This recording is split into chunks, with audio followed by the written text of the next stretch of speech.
up, guys? What is up? Come on, turn down. Sorry, guys. I forgot to turn my phone down. But what's up, guys? Welcome back to Deck Talk Podcast. And boy, we have a guest on tonight that we have had on before. It's actually our second episode ever. We was privileged enough to get Shaw on here, and we got him on again because that second episode was kind of rough after Norman and I went back and was listening to it. It was kind of rough on our end. So we're like, hey, Shaw, we got to make this up. So we got Mr. Shaw Grigsby on. And but guys, if you don't know, I'm Colin Burnett. That's right, Colin, and I am Norman Lee, but you know what? First things first, we had to take care of some business tonight, Colin. Sponsoring tonight's episode is Cornfield Fishing Gear, offering electronic mounting brackets you can trust, rock-solid engineering, safe and secure, giving you a peace of mind, knowing you can focus more on your fishing and less about the security of your investment. Whether you're running single or dual units, from the console to the bow, they have the bracket that will suit your fishing style. Fully adjustable mounts made, produced, and manufactured in the USA. For more information on Cornfield Fishing Gear, contact us on our Deck Top Podcast website at www.decktoppodcast.com. Again, that is decktoppodcast.com. Man, Colin, you are spot on. You know, he was on our second episode ever, and almost 2 years later, he is back. But anyway, let's give this man the proper introduction that this legendary angler well deserves. Okay, here we go. He is a 16-time Bassmaster Classic qualifier and a 4-time Red Quest qualifier. His stat sheet looks like the Encyclopedia of Britannica with 9 wins, 10 seconds, 5 thirds, 64 top 10s, and 102 top 20s. He fished his first national tournament in 1977, and 47 years later is one of the most popular, well-liked anglers in the world. Inducted into the Bass Fishing Hall of Fame in 2017, and for over 20 years, we all watched and learned from just one more cast. The man that is more than a myth. He is a true legend. Let's welcome to the show a fellow Florida native, Mr. Shaw Grigsby Jr. I'm like, wow, that guy's really something, man. You spent some time figuring all that out. Oh, man. So how's everything going down in Florida for you, Mr. Shaw? Good. We weathered the storm, had that hurricane come through, devastating hurricane. It really, man. When it came through my area, I was only probably 40 miles off the edge of it, 40 or 50 miles off the edge of it. But it came through. It did a lot of damage on the coastline. But then what it did in North Carolina and Tennessee and even places in Georgia is just horrific. And we've been praying heavy for those people. That's a really tough deal. So. Yeah, and I, which we kind of talked about it, and in which you kind of, because I said that I think states outside of Florida got hit harder than what Florida did, but then, and I think the reason why, because we're in Chattanooga. And so we see all the stuff that's in Eastern Tennessee, and then we see the North Carolina and the Georgia stuff. But we really didn't see nothing was talked about really what was on the coast. And so, and that was why I was thinking that. But you told us that a couple of the cities that were right there at the coastline got demolished too.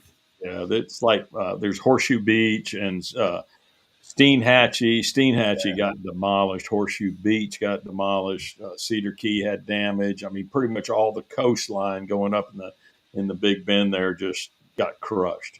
Man. Yeah, and it is so sad because thousands and thousands of people. I mean, life changed overnight, and and North Carolina. I mean, with that dam breaking. Then all that water. That was a lot of water that came through. That they haven't ever seen water like they don't know what flooding was until that happened. Yeah. That's it's really sad. It truly is. And anytime you lose somebody, that's sad. But having a loss of life on a storm that you don't even really think, you're so far inland that it can't really do anything to you, and then it did. So that Yeah. that's a scary thing. I Yeah. mean, I've lived here my whole life, and so hurricanes are normal for us, to have them, and we don't think much of them. Of course, if you get a Cat 5 coming in, you don't want to be in the Yeah. immediate vicinity of it. So, but most of the time we just ride them out, and so this one was strong enough that when I was riding it out, I was like, might not do that again. Right. Yeah. Well, it built up a Yeah, whole lot. I mean, it got closer to the coast. It got stronger than what they were really anticipating too. Yeah. And yeah. so, but I want to talk a little bit of fishing with you, and but I also want to talk some hunting and what you do outside of fishing on your downtime. But you are mostly known for being a power fisherman, and so when you're down in Florida and stuff like that, and you're flipping, like let's say some reeds or grass lines or something like that, what is like the setup that if you're flipping, what are you throwing? Yeah, I'm throwing a Lew's 7.6. You know, uh, Most of my rods were the custom pros, but we've got some new ones out, some new LFS that's just really, really cool. But 7.6 heavy action. I spool it with 50-pound uh, Seagar and braid, and I use Smackdown and TACX. And the SmackDown is probably my preferred. It's real smooth. But if I'm in matted stuff, so a lot of what we have in Florida is not like reeds and stuff like that. It's vegetation that's come up, and it'll just gunk up and bunch up on the surface, and then you're punching through that. Now Right, some of the stuff is like hydrocotyle, which are little dollar bonnets, and it just makes a little group of them, and those are easy to get through. Hyacinths a little bit more, harder to get through, and then you get to the what called smartweed. Some people call it grass, and it's real hard to get through. And as you get to different things, then you want something that can cut. So that's when I use the Tactex, and the Tactex is a rougher braid, and I can set the hook and it actually will cut through the stuff so it doesn't wedge down in it. So that's so I use two of them. I do have 65, but I really think I get more bites on my 50. So I use 50 Right. more than I do 65, and generally have an ounce, ounce and a quarter, ounce and a half tungsten, Strike King tungsten, and then put a Trocar TK 130 or a TK 135. Both of them are really good flipping hooks. And go to town, man. Just, Yeah. I use a bug. What happens is you've got that tungsten weight on there, so it stands up, an inch and a half, and then you've got your bait. So you're adding an inch and a half to your bait for the whole package. And so generally we use small baits. Scound bugs, incredible bait. The Menace, the Strike King Menace, incredible bait. Any of those smaller baits work real well. Every now and then we go wild and we'll take a finesse worm, trick worm, or something like that and punch it through, or something that makes it a little bit different presentation. But most of the time, I'm using those little bugs, and Right. drop it through, let it fall down. Usually, if it let it fall down to the bottom, unless you're really deep, like there's some places I'll flip where it's a river, and you got these overhanging mats. It'll be 20 feet down, below it, and so when you're doing that, I don't usually let it go all the way to the bottom. I punch it through. I'll drop it, down like 3 feet, 4 feet, and I'll just pull it back to the mat like it's a crawfish laying up underneath that stuff and hanging out. And a lot of times they'll suck it off the bottom of the mat. right. Yeah. And we were talking to you. I don't know. We've talked to you quite a few times before, but I'm wanting to think that it was when is that ICAST 2 years ago when we actually ate lunch with you with Lori and Beth with two chicks in a boat, and I think that and you was one of those times, but I think it was that time you was telling us like that mat and stuff like you was it you had like a sifter or something like that and you No, I sifted did that. Yeah. So and I was filming with Glenn Lau, who, fantastic cinematographer, won so many awards, did all the underwater stuff, and he was really the father of underwater filming for fishing. And he spent hours, like 10,000 hours underwater studying bass, and did a movie called it's called oh, here we go. Anyway, it's the Bible for bass fishermen. But anyway, I'm old guy, so I have a brain fart every now and then. But That's anyway, all right. so he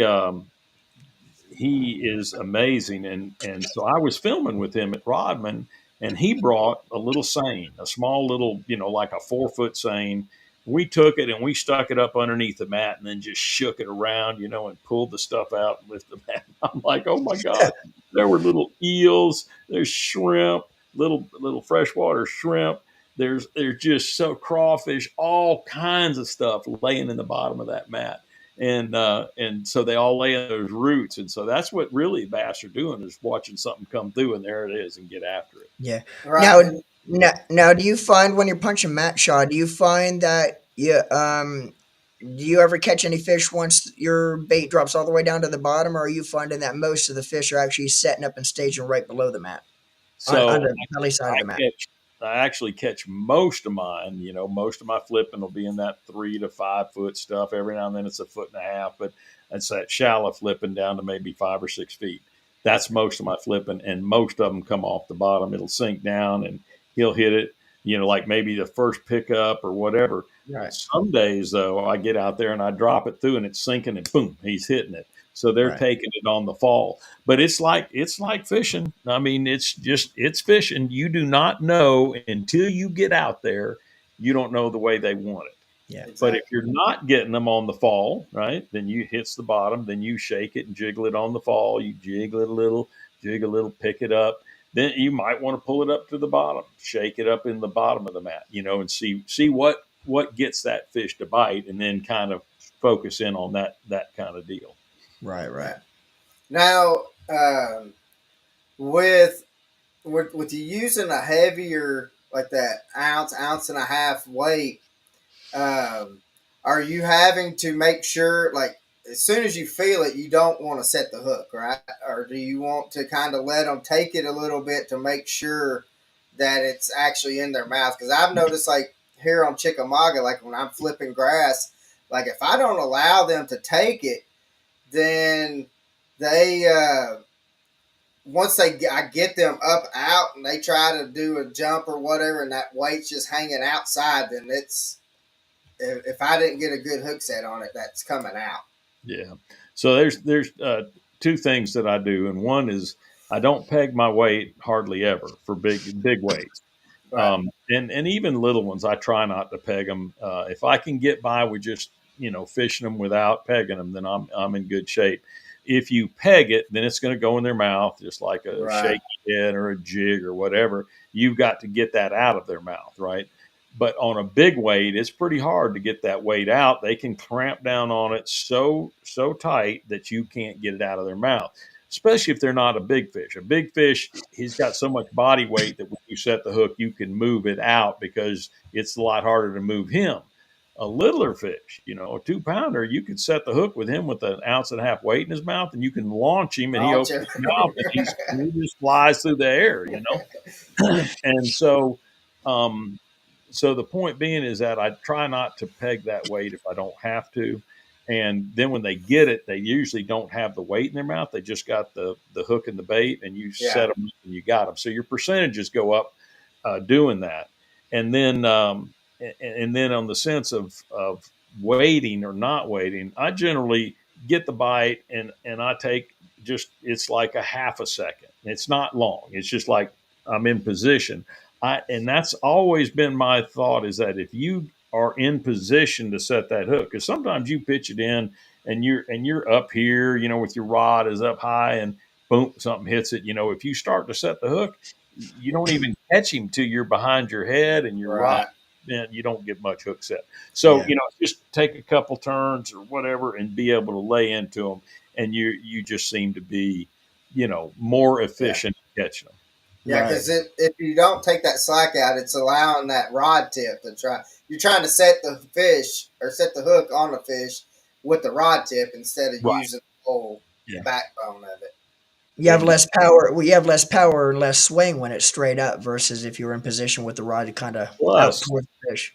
yeah, almost every rod that's a good rod nowadays, if you get up and behind you, you're pulling down the rod, it just blows Yeah. up. So, Right. that's rods are meant to be at the angle, kind of get my hand here, kind of like this, Mhm. that angle, not to be here and bend down them because that breaks them. Right. Yeah, I've broke one or two boat flipping, Yep. thinking I was gonna be cool boat flipping a 6 pounder was the last one that I tried to boat flip and snap.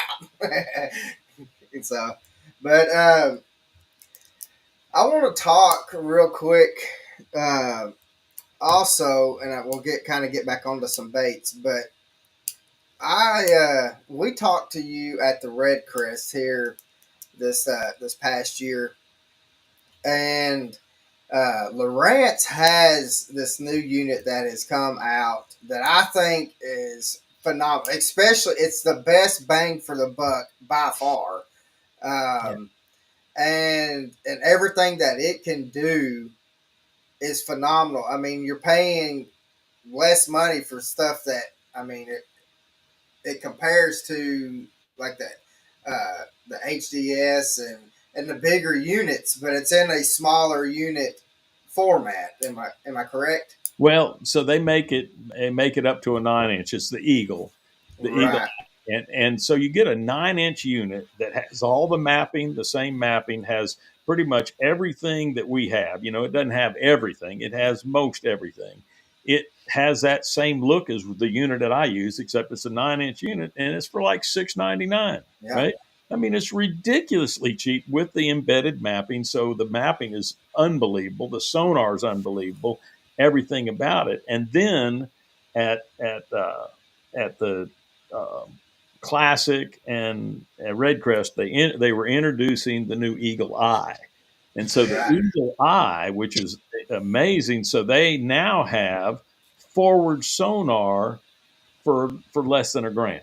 For Wow. you Wow. get the That's unit big. and everything and all. Now you don't have to have the box. It's a plug-in. It's not a triple crystal like my forward sonar. They have like one crystal deal in there or whatever they call that because I'm not technical wizard on.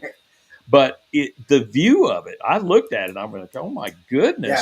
If you want to play with forward sonar, you want to look at, or should I say live sonar, because that's what it is. It's happening right in front of you Yeah. right now. You see a fish there.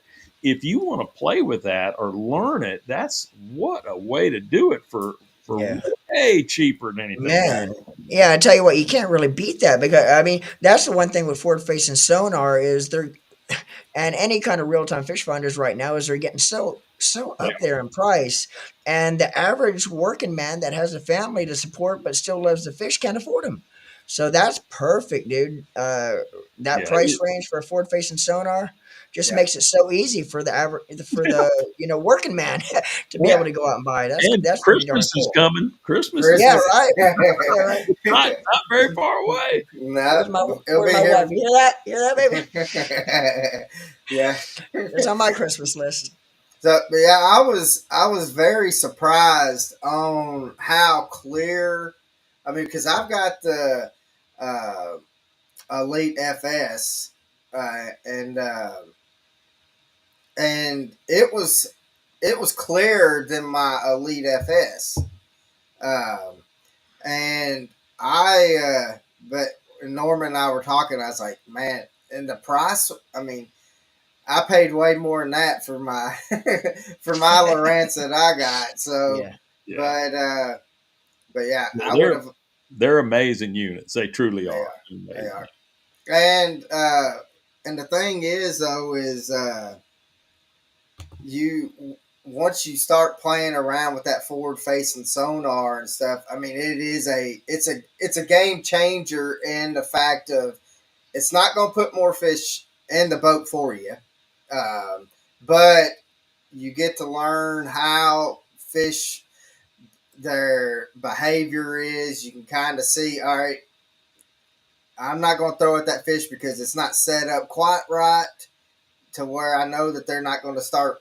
They're not going to eat yet, and but I've learned so much with just even with my active target too that I have, Yeah. and so, but yeah, I after throw all of them. you throw it all up. It's so fun. I mean, I get out there and I'm fishing. I look over, ooh, there's one over there. Most of the time you go to lake, especially in Florida, it's all target fishing because you got all the vegetation. You got, lily pads sticking up in the grass edge and hydrilla, and you're pitching over there. But you scan with your active target, or you look over there and go, ooh, there's one over there, and he's not in the normal position. You throw over there, all of a sudden he cycles in and grabs your bait, and you're like, oh man, that's so cool. So it's special, and you really know that when you're making a cast, you're making it on a fish, not just out in the middle of nowhere. Right. And really everybody, has thought about the real-time fish finders in the past as deep water. Now they're winning big major tournaments in shallow water with these things. Absolutely. They're able to tune them in to be able to see fish in 3 foot of water, 4 foot. I think Okeechobee, it was the Elite Series, wasn't it? A couple Uh, years ago I think it was an was oak, and Scott. Scott was won it Scott last year. was the most recent. I think the Yeah. Elite wasn't it the Elite Series 2 years ago. Was one on Okeechobee. I think last time the Elites went down to Okeechobee, I believe, if I'm not mistaken. I don't know if last Elite Series was one off of forward facing sonar, but I do know Scott did on that. Scott used it. Yep. Yeah. So, Yeah. And then there's so many tournaments now that are getting one on it with even spawning fish, out on flats. You can pick out the bed, see the fish or on Yeah. the stump or whatever, and so it's pretty cool. I actually caught one this year, sight fishing with my forward facing sonar, my active target, and I'm looking at one on a bed, and you can't see him because it's too deep and it's too dark. Right. yeah. But I could see him doing the same thing they do when you can see him: chase a bluegill off the bed, come back to the bed, circle around, chase another one off. I throw over there, catch him on a shaky head. yeah. It's really fun. Yeah. So, Shaw, Lori with 2 chicks in the boat says hi. Well, you tell them hi. I say hi to them. I enjoyed our meeting you, and I think I was in Ohio that I met them, and Yeah. then seen them a number of different times. So Yeah. And so she said, with my eyesight, I need a 64-inch screen for driving down the lake. and so, and then she hey, got on to Norman saying that don't forget about the working lady, Norman. Or you said working man. Oh yeah. My apologies. But yeah, so yeah, it's kind of funny how as we get older, how our eyes kind of give up on us a little bit. So yeah. So I wear readers now, and I'm pretty good on distance still. But you can tell. I mean, I'm 68. You can tell that I don't have what I used to have. I don't have the abilities that I used to have. But I still am so passionate about it. Still love it. I love the outdoors. I mean, I just being inside is okay, but man, I love getting outside. So the other day I was out, I was scouting for a gator, and I took the grandson and we went to Orange Lake real quick, and we're fishing, and it starts getting low light, and it just lit up in one of the most beautiful sunsets that I've seen. And we were leaving the lake. On the lake, it would have probably been the prettiest one I've ever seen in my life. But I got on the ramp, and then I saw that it just lit up like 10 times more. I went, oh my gosh. I ran back and took a picture. I don't know if a picture will come up, but I will try to let's see if you can see this. Oh wow. Oh wow. On it, right? So That is that was neat. the first. And then this is, let's see, I'll turn it. Wait a minute. Come on, get off of that. Cancel. Turn it sideways. So it went. Oh wow. You can't That is really cool. see it, but it went all the way across the whole screen with this bright, beautiful, and that's no color. That was just shooting it real quick. It was stunning. Wow. And I'm like, That is No, I just I hate getting up early, but man, those sunrises, sunsets, life coming up, when things start happening and birds are flying and eagles are running around, flying over you. It's just like it's fantastic. And Yeah, I feel sad for people that don't get to get outside and enjoy that. yeah. Yeah. So, is there any like new baits that you're kind of excited about that maybe your sponsors may be putting out that may have That you came out at that you could talk ICAST that that you you could could talk talk about. about?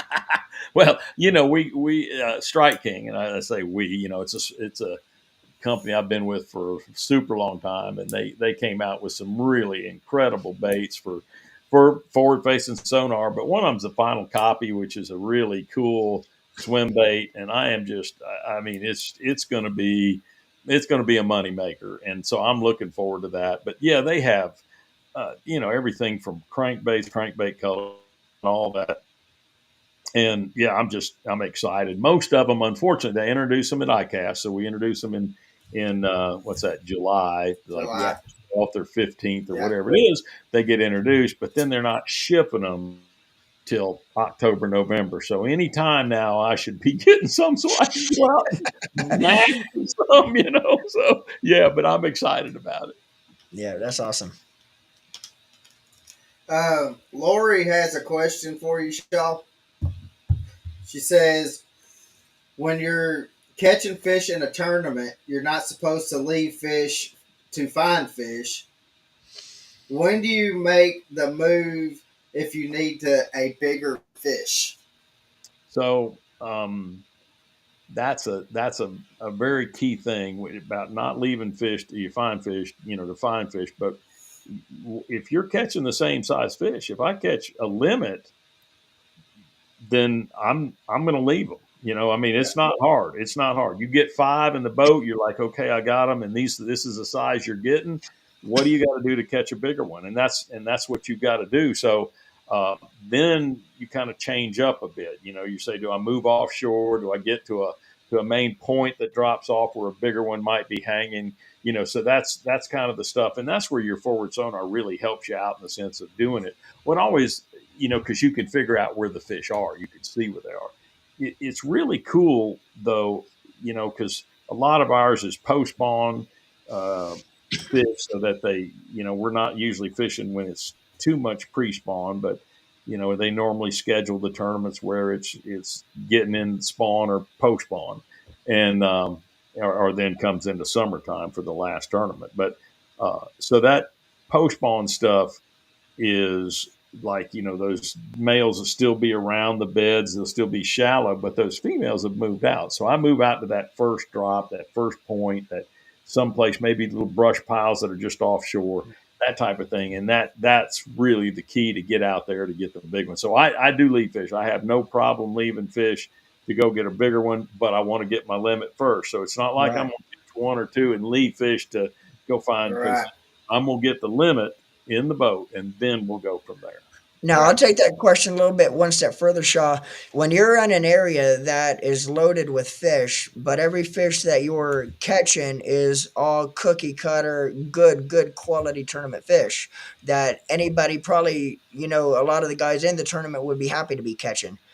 How hard is it? And you're going to need those maybe for day two or three or even possibly four. How hard is it to leave good quality fish knowing they're all the same size and you might need to save them, but knowing there's probably some bigger fish in the area that you could catch as well? Yeah, managing your fish is always that's a tough call. I've had it where I tell you what, I had my dad with me. This is years ago at Okeechobee, and there's just a lot of sight fish around, and I see this one, and I mean, it is a tank. It's over 10. And I look at this fish, and my heart starts to, oh my gosh, and I said, Dad, you got to look at this. And he's like, 80 at the time. and he slips up there and he sees it. He says, "Oh my gosh!" And he immediately pitches over to it. And this fish was like dumber than heck. I mean, she was like, "I'm eating it, right?" And so she, as soon as his bait hits, she turns to eat it. I'm like grabbing his rod and pulling his line. I go, "Dad, I need that for the tournament."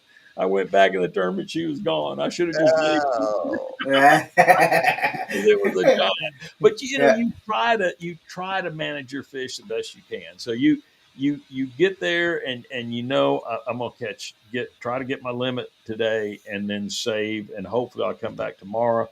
It's so cool because it seems like when you come back the next day, things change dramatically and yeah. you have to refine them anyway or move some little bit more.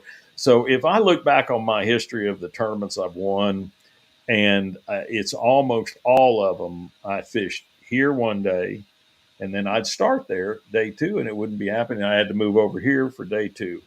And then day three, I would start there for day three and not Move. and have to move to another place. So Right. every one of them, you had to have another day somewhere else to make it happen. Now, Yeah. every now and then, you could find a spot Yeah. that was like a honey hole where you could really milk it for 3 or 4 days. That one in Harris Chain, I went in one hole and stayed 4 days and won that Harris Chain, the Elite Series. So yeah, you can do that occasionally, but it's not as often as you'd like. Yeah, it's not Yeah. common. So Brenton asked, "Do you have more fun fishing in tournaments or relax fishing with friends and family?" Um, I probably have more fun taking my kids, my grandkids and kids, watching them have fun catching them. But no, I truly love the competition. So I love the tournament fishing and it's exciting. Wake up in the morning, be there, and you got the national anthem and a prayer, and then you get out there on the water, and it's just every morning of a tournament. I sit back and I just thank God that I've been blessed to be an angler, and it's been an amazing run. I don't think that it's going to go very much farther. I think this 2025 season next year will be my final tournament competition season. I might fish some local stuff or whatever, but for the national competition, that'll probably do it for me and hang it up and and just it's been so amazing.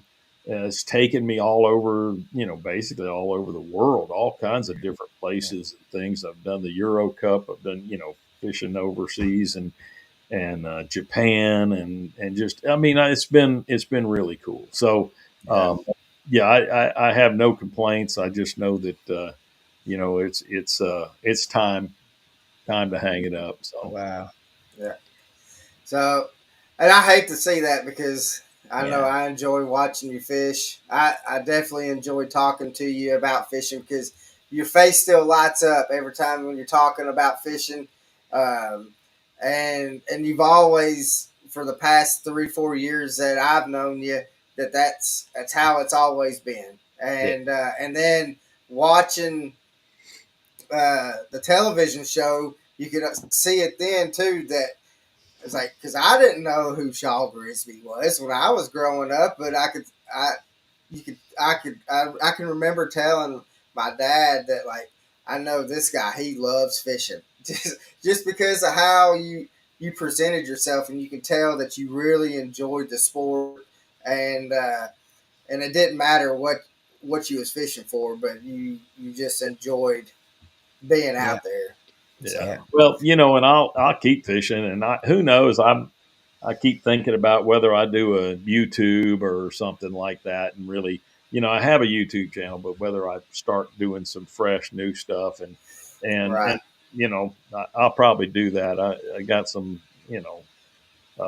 got a few of those GoPros, and I've got the YOLO Techs, the YOLO sticks that are just fantastic, man. You yeah, just plug in and go, and so I'll probably do some stuff, and especially with my new passion, my new job that I have for off season, it's exciting and and since it's dangerous and exciting, it fits perfect for YouTube. And so It does. It does. Now, Well, now, I was gonna say Kevin says that he's busier now than he was ever when he was competing in the industry. So we're gonna see you when you do finally retire, Shaw. We're gonna see you out there as busy as you are now, or you kind of gonna kick back a little bit and just do some things spotty here and there. well, if I do crank up the YouTube, it's busy. Okay, that's Yeah, busy stuff, and that's what Kevin is. When you film that, I mean, you have everything from programming and trying to set up to where that every product that you need to promote that's on there yeah, that the sponsors are paying for, that you get them in there in a very reasonable and a very honest way, and so it's time consuming, and yeah, you're always trying to figure out where can I go?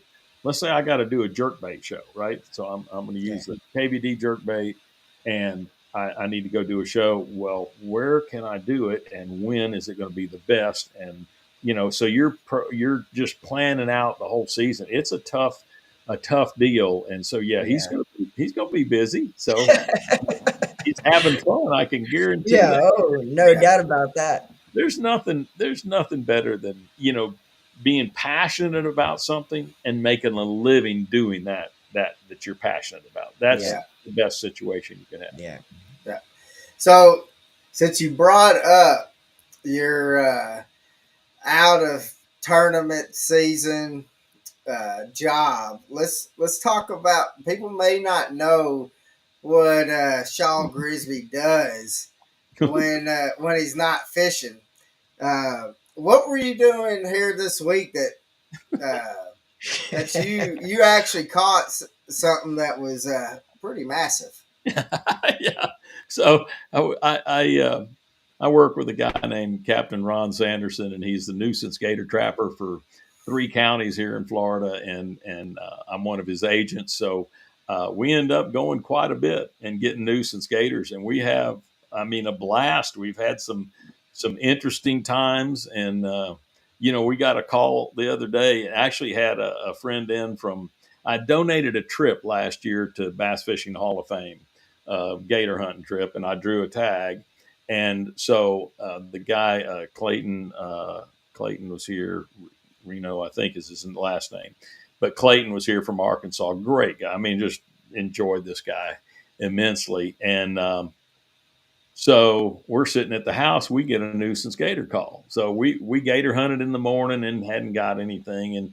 And I said, hey, you want to go on this call, because he's got his gator tag, his license to be able to go get them. So we do it. It's on I-75. Okay, so anybody that's driven through Florida has probably driven I-75. If you're coming from the south, going north, and you hit Gainesville, you come up from the prairie, Payne's Prairie. It used to be a big old lake, and you come up this hill, and you're at Gainesville. Well, right there on the right hand side is a rest area. Well, in that rest area is a retention pond, and you're like, what the heck? So anyway, we get this call. Ron calls me, since it's real close to my house. He says, why don't you just go down and get it? It's supposed to be a 4-footer, and just go catch him. And I'm like, a 4-footer? Like, really? Little itty big. You go reach in there and grab a 4-footer, but don't do that, by the way. They can bite you. Anyway, so we get down there, and this pond is just full of trash. People throwing all this trash, and it's covered in green slime all the way across it. And I'm looking, I don't see a gator. And I'm like 8 feet, 10 feet off the bank of this thing. So I get my binoculars and I look. And all of a sudden I see 2 eyes. And I went, that's a gator. And I see a nose. So I got the eyes. Let's put the eyes here and the nose over here. And I went, that ain't no It's not 4-footer. 4-footer. So I said, Clayton, get him. So anyway, Clayton hooks him up. He throws a regular treble on my Super Duty, loose Super Duty rod, and 80-pound, Seagar, and he loads into him. It's going around and takes him down the bank, and then I get my grandson to put another hook in him, little, and these are little trebles, but they hold them real strong, and three-aught trocars, and so he's pulling on him, and we can't move him. I mean, he's a big one. So Ron finally gets there because he brought the trailer so we can put the gator in it. and he gets this big grappling hook deal. And I take the rod from Clayton, and Bryce has the other one, and he puts the grappling hook in between. He hooks him on the hook, and it's going all down the bank. And we finally drag him up, and we get a noose around his head, and then we get his mouth closed, and we tape it, and we drag him up. And when we measured him, and we let Clayton do most of the work, but when we measured him, he was 10 foot 1 inch. Oh man, It far wasn't a cry from 4 foot. 4 foot. Oh I'm like, jeez. so we have a great time doing that. It's fun. It's exciting. I got one the other night at midnight. Got a call and had to go to the campus and get one out of Florida, University of Florida campus. But so the nuisance gator trapping is that, and then of course right now is gator season. So it starts August 15th and goes to November. It used to be November 1st. I think they give you an extra few days now, but they so gator season is when you actually hunt them and kill them and process them and get to eat the meat. And if you want, we some people get boots and wallets and belts and all kinds of things made out of the skin. But the gator meat's delicious. So I actually helped a guy yesterday morning finish his tags on Orange Lake, and we got a 9.9, which was a real nice one, and we got it casted. So that's the fun part is you take it's a 711 Super Duty rod, extra heavy, and it's for like muskie and swim baits and things. And you got this 3/0 trocar treble, and you got this 1.5 ounce tungsten tied up underneath it, and you just cast across and reel it up, hook them, And then we had to put a second hook in him. Then we got to get the grapple hook in him. Then we got him up, got a harpoon, and then we got him up and bang sticked him. And then we had to load him into the boat. So after that, I was exhausted. Tired. I tell you what, Shaw. How many years or how long have you been catching the nuisance gators? Because last time we had you on the show, you were telling us a story about when you were in junior high and your teacher hired you way back then to get a nuisance gator. Now get this, folks. In high school, I don't think that's never going to happen in today's world. But Shaw, what, you were in junior high. I think you said you were like 15 years old. I think I was a little older. I think I was in 10th grade. So 10th I'm grade? in high school, and I think I was in about 10th grade or 11th because my teacher, my science teacher, was Ross Allen's wife, ex-wife, and Ross Allen was the world's foremost authority on poisonous snakes and stuff like that. Had Ross Allen Reptile Institute at Silver Springs, and people would come in and see these really cool poisonous snakes, cobras, and all these mambas and everything else. Plus, they had a big alligator show and all that stuff. Well, she comes in and asks my teacher out of math class, and she goes, "Hey, I need Shaw," and I'm like, well, "What do you need me for?" And anyway, make a long story short, I had to go catch an alligator in the creek that runs through my high school. And of course, she said we didn't want any of the kids to get bit, and I'm like, "What about me?" I mean, it's not like I had a fishing rod or something to get him. I had to literally come up behind him underwater and grab him real quick, and he whooped me. So I'm just battling and acting on for dear life. But he settled down, and then he actually took my belt off out of my pants because we all wore belts, and wrapped him around the nose and cinched it. And we went out and found some tape and taped him, and another teacher took it to his property. But so I've done that. So I've been doing the nuisance thing for probably close to 3 years. And it's gotten real heavy in this last year, just being so fun, and finally got to be an official agent. And but the regular gator hunting I've been doing for a long time, and just had a great time, gator hunting. So it's just fun, and it's a great time. But you do have to be very careful. So we haven't had any accidents. We've had close calls. But nothing. And we learn every time you have a close call, you realize that you can't mess up, because you mess up, you lose an arm, lose a leg. It can be really, really bad. And so so we're real cautious now, and that's good. The younger you are, you're not as cautious. You're kind of fearless, but now that you get older, you go, no, I think I'll just. Yeah. I watched we'll watch this one. What's the biggest? last night because my grandson, when I was gone, my grandson helps out, and he does quite a bit of nuisance trapping too. And so he's helping out, and they've got this big gator. It's like an 11-4, right? So it's a big one. And they've got the ropes on him. Well, then he starts going into this death roll, right? And he rolls up all the rope all the way to my grandson. I mean, he's coming right to him. He's like, grandson finally gets when it's like at his feet, he finally lets go of the rope and takes a step back. And I'm like, smart kid. I mean, that gator's just going to roll right on over him. Yeah. But What's the biggest gator you ever caught when you were hunting? we caught him up at 11.6. Number six. I think that's the biggest we've caught, 11.6. All right. And it may be 11.7, but I'm pretty sure it's 11.6. And so we've had some fun times doing it, and took Brian Evans from Seagar, and he got to come down. I think we got an 11.5 and 11.6 with him. That was the big. Oh, that's awesome. That's cool. So he had a great time, and he was testing that Tactex, that we have the line, and it's a braided line. It handled 11. When you can handle 11-foot gators, it's pretty good. So yeah, it was fun. That's awesome. So have you ever done any of like those python hunts and stuff that they have down there? Oh, I'd love to. That's really cool. I keep up with this guy, Python Cowboy, on Instagram. Yeah. Oh my goodness! They're because there's so many invasive species. It's really crazy how people get an animal, some crazy animal, and have it as a pet. Well, then they can't take care of it, or they're moving, and they throw it out in the wild, and that's terrible because now it's competing with native things, and so what we've had is iguanas have become just a complete nuisance, terrible thing down there.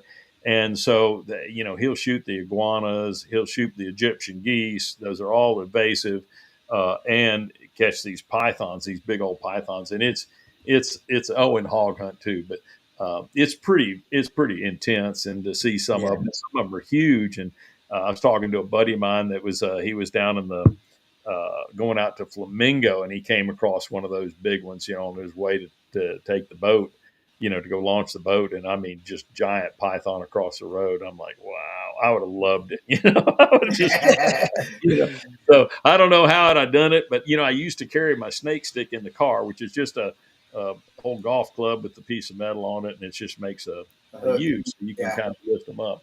And but something that big, and I don't know if you remember, Steve Daniel was a great professional angler, made classic many times. Yeah. Now is a guide at Okeechobee, and probably one of the best on the lake too. But Steve saw one on Okeechobee in shallow water, and he thought, well, let's see what we do. And he hooks him with like a lipless crankbait, and it's like, out of here. There's no. It's like, I said, man, I want that. I want that experience. I don't. I want to enjoy it for a few seconds while you're hanging on to him. Yeah. Well, I tell you what, Shaw, I don't know if you remember this. You were actually there. I think it was the second Major League. This is when Major League first started. Basically what. Not the tour or anything. The MLF. Yeah, when they basically on Estepoga. You remember when they went down to Estepoga? Well, I actually was driving a media guy around all day, following different anglers, and we were actually filming Greg Hackney. I'm not sure what day it was, but Greg Hackney was throwing, I can't remember what he was throwing. I think he was throwing a Texas rig worm. And he had, I think it was like a 9-footer. And they got it all on video. I mean, he had a cameraman on the boat, got the whole thing. And on a Texas rig worm, and after the fact, Greg says that gator hit it just like a bass. He set the hook just like it was a bass. And then all of a sudden, it was just on, and he ended up dragging him, I think, for he was using a 65-pound braid, and he ended up dragging Greg in circles for about a half an hour. And Greg was starting to say, because we're like 10 feet away from his boat, filming in a separate boat, and watching the whole thing up close and personal. And when he finally did get him up to the boat, the cameraman on Greg's boat had a great shot of that gator. It came like halfway up in the boat, the head of it. And Greg jumped back, And he took off again, and finally he came loose. And Greg says, "Man, that's a blessing. The darn thing came loose. What a waste of time, but it was fun." They are. They Yeah. truly are fun. Yeah, And so the thing when we nuisance trap, we the difference is gator hunting. We actually kill them yeah, and harvest the meat and all that. Nuisance gators, we catch them alive. So we catch yeah, all of them alive. So when you're talking about putting, like Bryce and Ron got that 11.4, you got a heavy one. We got a 10, I don't know, it was 10.8, 10.9, big, but he was real old, big fat gator. And he was so big we couldn't get him in the boat. So we tied his head to the front cleat of the boat and, made sure that he could tie it to the side so it wouldn't get in the prop or anything of my yeah, Merc. And we Yeah. had to idle 4 miles with him. And then we got him up on the boat ramp. Fortunately, there were some guys there, a couple friends, people that we had met, and one guy was holding one of the ropes that we had. We had two ropes on him, so one's around his head and one's around his midsection. And so I was sitting on top of him on the ramp. Unfortunately, he was facing down towards the water, right? And I'd been sitting there for 5 minutes while or 7 minutes, 10 minutes, whatever, while they went and get the trailer, bring the trailer back around and, back the trailer so we can load him into the trailer. Well, somebody, I'm sitting on him where his arms are and got the rope in hand. And somebody came by and tapped him on the tail. I don't know what they were thinking, but next thing I know, I'm being drugged down the ramp and going to the water, and I'm holding on to everything I got, trying to get it. My knees are bloody from being drugged into the ramp. Oh, And fortunately, the other guys that had the big ropes that were, I was holding on to, but I'm on the gator, so I'm taking a ride to the water. And they stopped him just as he hit the water edge, and I'm like, man, thank you. We yeah. turned him around and got like 5 or 6 people on him and tossed him into the trailer, and they probably have that one at Gator World or something, and so or Gatorland. We take those gators to certain places where they yeah, really enjoy themselves. So, but at least where they won't be a nuisance to people and won't yeah, right. attack Yeah, somebody's dog or cat or somebody, a little kid that goes swimming or whatever. So, yeah. So nuisance gators, you just relocate. right. I got you. So my dad's on here, and he says he wants me to tell you about actually when the right after we ate lunch with you at ICAST at the on Toho. Um, we we went down to the Everglades, and we had 9.5 footers stay with us the whole time that we was going down this canal, and It's uh, aggravating. and so in which we had Neil Starks was with us, and so he had took us out. He said because we told him that we was going to the Everglades to catch some peacocks, and he says, "Hey, I'll go with you." He says, "I'll put you on some peacocks." And so we're like, "All right, let's go." And so we were out there.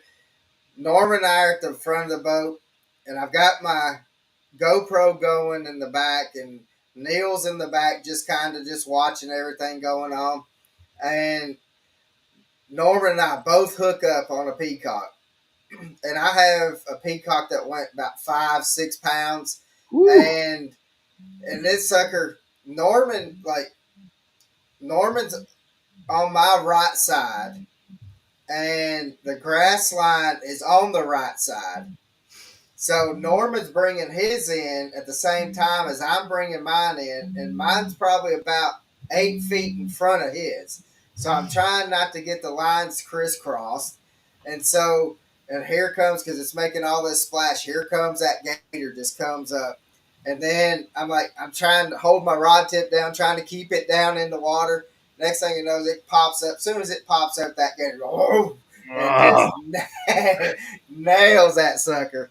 And so, but yeah, it's that was I got a hard time given to me because they're like, you're not supposed to let the gator get the peacock, and I'm like, in Chattanooga, we don't have nothing coming after our fish. I told him you have to learn how to walk them fish around them gators. Yeah. I've had that happen. I had my daughter reeling in a redfish, and a gator came after it really hard and fast. And I said, "You got to go." And she just, I mean, she a normal redfish that you would have to fight around, and all she reeled it up and you boom and threw it in the boat. And there we go. I hit the gator with my push pole on my boat, but fortunately, he didn't bite the pole in half. He tried, but that would have been bad because Yeah. those are expensive poles. But Yeah. anyway, yeah. And it's crazy, like how close, like them gators will just, especially like in the canals, they'll come right up and like have their nose right on the gunnel of the boat, and then again from Tennessee, it's a little frightening. Those are truly what we call nuisance gators because once they get fed, Yeah, they think this is an easy meal and they'll do that, and then it gets pretty scary. That yeah, you can't even like wash your hand on the side of the boat, and so Yeah. you got to be real cautious with that. yeah. Brenton says I've had a big northern or a muskie take a bluegill right off the reel. So that's we've got muskies up here, or I guess it's up here to Shaw, down here to you, Brent. He's in Minnesota, so but I actually had one in Minnesota also eat a bass. I hooked him on a Carolina rig and brought him up, and so I was fighting him, and this big muskie just grabbed him. And fortunately, I got it, kind of pulled it away from him. And I said, "Well, that was your lucky day," and I was getting ready to put him in, and he jumped and threw the hook. And it wasn't a lucky day because that muskie got him and had him halfway in there and just slam off with him. Man. See, the first instance that I've ever had of like something catching the fish that I've caught, my dad and I were fishing. We were out in the ocean, but I mean, we were still like, you could see the shoreline, and we were fishing for mackerel, and we caught, I don't know, maybe 50, 60 mackerel, but we only got maybe 10 to 12 of them in the boat because the bottlenose dolphins you'd bring back in just a head because they just. That's good. That's good. So, Yeah, I've had a lot of sharks eat my fish off. So yeah, Sharks and cooties. yeah, yeah. yeah. So, and I did have a shark get I was catching some redfish off or some snappers off a shipwreck out of Destin, and coming up, I think we were fishing in maybe 80 foot of water, and just as you can start seeing the red start coming up, then you just see a big old silhouette just take off. It drug the boat. It was a bull shark. Drug the boat a mile and a half. The captain tracked it from the time we started, and he said from where it started making we started going a different direction. He tracked it, and it went a mile and a half, and we finally, there was four of us that took the rods, and every 45 minutes we were swapping out trying to catch it. So Crazy. Yeah. yeah. So where has been, and we don't want to hold you too much longer. We're just going to ask a few more questions if that's all right. Oh yeah. So where has been the most enjoyable place that you have ever fished? Oh my goodness. Oh, so Thousand Islands is unbelievable. It's beautiful, beautiful water. In New York, and everybody talks about the smallmouth, and it is. It truly is. So it's one of those incredible places. Lake Michigan was one of those places that I've really, really enjoyed. Um, and of course, man, I mean, even out of country, if I was ever going to go out of country again, it'd be peacock fishing in Brazil. Just big ones, and Yeah, it's so it's special. That's what it is. It's special. So, yeah, um, you know, I don't know if I have a place that I can just say this was the best. I mean, I remember doing a show with Jim Murray out of not Columbus, but oh goodness, it's in Georgia, right there. Anyway, it's right there going out of Seminole, Lake Seminole, going north on the Right. Flint River, and this guy knows it. Knew every corner, jet boat into the shallows, and we're catching these shoal bass. And the beauty of that river was exceptional. I mean, Yeah. and the fishing was exceptional, and the to be with him was exceptional. So that was will go down as one that I'll always remember. So but yeah, I mean, I've got you know So many fantastic places. Yeah. places I've been. Falcon when it was really good, Yeah. stuff like that. So Brenton asked, "What is your favorite state for smallmouth?" probably New York. Okay, I mean it's Thousand Islands is probably the deal of all of them. The I have, however, had an exceptional time on Michigan one time, and just really caught some big ones and just had a blast. So, and that was years ago. So I can't imagine how good they are now. With all the zebra mussels and Right. the bait that they get to eat. So Yeah. Now, when you first started fishing tournaments and stuff like that, was it a big change for you to go from like fishing, like let's say Okeechobee and the lakes down there in Florida?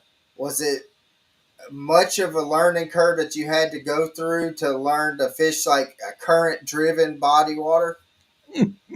man, so you're growing up in Florida, I consider you at a huge disadvantage to make it on the tour if you grow up in Florida. And the reason being is they're all natural lakes. We don't have a lot of reservoirs, and we do have a few rivers, but they're not the same. Right. um, so you do have the St. Johns River that you can learn a little bit about river fishing and fishing shell beds and stuff like that. Most of our lakes are just natural, round, not very deep. Right. So when I went from fishing Florida to going out of state, it was a big learning curve. And I used to go. Jerry Ryan was a professional angler back in the day, and he had Jerry Ryan tournaments and hungry fisherman tournaments, and we would travel and go there just to learn. We went just to learn different fisheries and go to different places, and so that truly helped me speed it up a little bit. But I went out on tour in full time in '84. So for the '84, '85 classic, because we'd start in usually like September, and then we'd go through May, and then you'd have the classic in the summertime. So so I went out. That was my first season, and I just got my butt handed to me, and I didn't do very well. Next year, I made the classic, so I learned a little bit more, and it was really hard. But I made the classic in my second season, so um, it definitely is a big learning curve to go to learn rivers, reservoirs, even what to look for and all. Right. Now I look back on it and I like it's really not bass or bass. Once you learn bass or bass, and it doesn't matter if you go to California, you go to Canada, you go to Mexico, they're still bass. They Yeah. still operate the same, and they still do. So it's yeah. Yeah. I can. I can imagine because well, growing up in Nashville and fishing Old Hickory Lake and stuff, and which is part of the Cumberland River, and then also fishing Kentucky Lake. So I mean, I grew up fishing river systems, but for me, like the toughest for me to go and fish a lake is deep, clear waters. I have the hardest time with deep, clear waters. So It can be really fun, and there's some beautiful lakes. Well, I don't know how they are now. Joe Cassie and stuff like that in north western South Carolina, and some of those lakes are really really gorgeous. right. And yeah, it just you just change techniques a little bit, but that's still fun. Yeah. Yeah. Oh, it is. So, have you ever fished Lanier? in Mhm. Georgia? Yeah, lots, lots. We used to fish it every year on tour, and then it just stopped going. I don't know why, but Yeah. I haven't been there in years now. But yeah, I actually won a tournament, a Operation Bass, before they had FLW. They had the Golden Blend Diamond Invitationals, and these were their first run at professional tournaments. And I won a Diamond Invitational, so I got a little diamond ring out of it. Pretty Oh, cool. nice. I won it on Lanier. So yeah. That's cool. Yeah, and now was back then was Lanier known for the spotted bass? Oh my goodness, yeah, yeah, big ones. Yeah. So So they I want to go down there and catch my PB spotted bass, and which is just 4.5 pound spotted bass, but around here that's a big spot. yeah, So yeah, that's a so big spot anywhere. yeah. So um, real quick, we had a question asked. I don't know who it was, but they want to know what is your biggest largemouth. 13.6. I caught a 13.5 and a 13.6. Um, and here in Florida, and it's yeah, it's pretty special. That one, the 13.6, I actually caught in uh, repeat. What was it? Professional. Anyway, it was our professional tour that we had. It wasn't BASS. It was like now I can't even remember the name of that one. So, but we had it for a while. That organization was Right. around for a while. So, yeah. Yeah. So it was fun catching the tournament and yeah, big fish. I caught one. I'll have to admit to this. This is disappointing, but I had one. I went out to California and I've seen them. 19 pounds. I saw one that was 20 one time. Sight fishing, and wasn't able to catch it. But I actually had two on beds one time, and one he is a deep bed, and you just barely see the fish, and the big ones would come in, and there was one that was world class, 15 pounds. Yeah. Okay, it could have been 16, and another one that was 10, just dwarfed by the other one. The big one was huge, and this one was Yeah. like in there. But the 10, the little one would go out and I wouldn't see it, but that big one I would see, and then it'd disappear, and then I'd see it again. You get glimmers of it because it was so deep. And I'm fishing, and all of a sudden I'm spending most of the day because I know if I catch that big one, it's going to be my personal best for the lifetime. I'll never see another fish that big. So I'm fishing it, and all of a sudden I get it to bite, and I set the hook, and I drag it up, and we net it, and it's the little one. It's the 10 pounder. It's the only time in my life that I caught it was 10.5 or 10.7 or something. Only time in my life that I've caught a 10 pounder and been totally Disappointed. Totally bummed. I spent 4 hours on one fish and catch the little one, and I didn't even know he come back. I thought he was long gone. Oh man. Yeah, that's funny. So, well, Shaw, we got one more question for you, and then we're gonna let you go. And but we deeply appreciate you coming on. It's always a pleasure talking to you. Yeah, And so. and hopefully we'll see you here at in Birmingham here at the Red Crest, or at the Classic here in March. So I'll be at both of those. I work both of them for sponsors. So yeah. So, but Norman, take away our last question, brother. Man, Shaw, it's always a blast being able to sit here and talk fishing with you, and we appreciate it again, as always, dude, coming on and spending some time with us talking fishing. But real quick, before we get into the last, I'm stumbling my voice here. Real quick before we get into that last question, guys, check our Dick Talk Podcast website out. If you want to find out in advance our guest lineup, our schedule coming up. We typically have 2 months in advance. Our November schedule should be up by tomorrow afternoon. And make sure to catch us. We are live every Thursday, 6 p.m. Eastern Standard Time. Make sure to catch next week's episode. We have Bassmaster Classic champion Randy Howe will be our guest next week. But anyway, Shaw, uh, if you were to have one person to be able to fish with for the day on the boat, now this person could be passed away or still with us, who would that person be and why would you want to fish with him or her for the day? Well, of course, my first one would be Jesus Christ. That's Yes. my Lord and Savior. Would be awesome. If it was just a person to fish with, oh my goodness, I'd love to spend another day with my dad. That's awesome. That's Yes. probably who Yeah. I'd say. Yeah. Yeah, Let's see. you know, I don't know if we asked that question to you last time, Shaw, or not, but we've pretty much asked that question the whole time of the podcast. We might not have started asking because, again, guys, he was the second episode that we had. We were fortunate enough to get him to come on the second episode.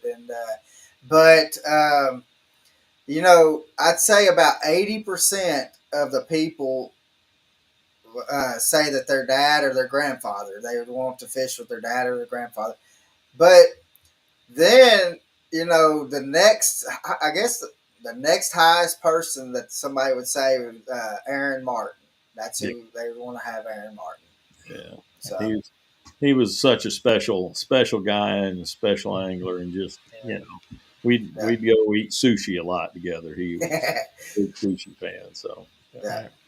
So, but Shaw, thank you again. And I can't wait to see you here at Red Crest and then at the Classic. And hopefully I'll still have all my fingers. hopefully so. Hopefully so. Hopefully so. And we'll find you at whatever booth that you're at, and we'll definitely shoot another video with you. And I deeply enjoy you coming on. I enjoy the passion and stuff that you It's always a blast. show, Always a blast. and the information that you give on the podcast and what you have told us. Just the stories and stuff is just phenomenal, and it's just been a blessing to be able to have you on here. So, Shaw, thank you so much. Yes. Thank you guys. I really enjoyed it. So you guys take care. You too. So, guys, hope you have a blessed one, and come see us next week with Randy Howe, and hope you live the passion, guys. Live the passion, guys.